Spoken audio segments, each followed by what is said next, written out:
gente no puede bautizarse atado al café y bebiendo café. Ay. Porque hay gente que está atado a su café. Así es, amigo. Porque hay gente que la droga de ellos es el perico. La droga de ellos es el crack. La droga de ellos es la marihuana. Pero hay muchos que la droga de ellos es el café. Así es, así es. Desde que ellos se levantan a las 5 de la mañana colando su café. Café con cremol y su galletita de ñapa. Y ellos le tienen su función al café. ¿Y cuál es la función del café? Es el cigarrillo. Así es. Escucha. Su cigarrillito. Dios mío. ¿Qué es esto, Dios? Y están tan atados a su droga. Pero hubo una persona que tuvo una revelación que vio gente en el infierno. Y Dios le dijo, ¿por qué esa gente está en el infierno? Escucha con mucho cuidado y con mucha... Y Dios le dijo, esa gente está en el infierno por el café.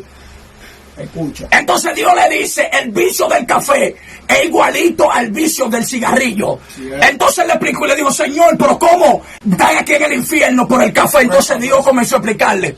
Y le dijo, mira lo que pasa. Lo que pasa es que ellos estaban tan atados al café, que cuando ellos se metían en comunión conmigo, y se metían en oración y en ayuno, apartarse para mí, se le metía un dolor de cabeza. Escucha, porque cuando tú estás atado al café, cuando tú estás atado al café y tú duras un día sin beber café, entonces el cráneo tú piensas que se te va a explotar. Cuando llega el segundo día ya tú no lo aguantas. Entonces muchas personas cayeron en el infierno porque cuando se metían en ayuno, cuando dejaban y se apartaban para y dejaban la comida y dejaban de beber para meterse en comunión, tenían que romper los ayunos porque el vicio de café le demandaba el café y un dolor de cabeza y tenían que romper el ayuno. Mío, excusa. Así es, enviado. Me va a decir a mí que no te pasa eso. El café hace daño. Que quema la neurona cerebral con todo. Hay mucha gente que le duele la cabeza. Me va a decir tú a mí que desde que tú duras 2 días sin beber café, tú que estás atado, se te quiere explotar el cerebro. ¿Y qué dice la Biblia en Daniel capítulo 6, verso 4? Dice que los gobernadores y sátrapas buscaban ocasión para acusar a Daniel en lo relacionado al reino.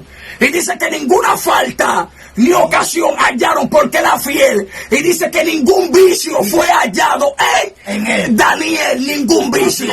¿Tú crees que eso pueda salir de ti, que no te hallen ningún vicio? Si ya tú estás enviciado con el café. Escucha.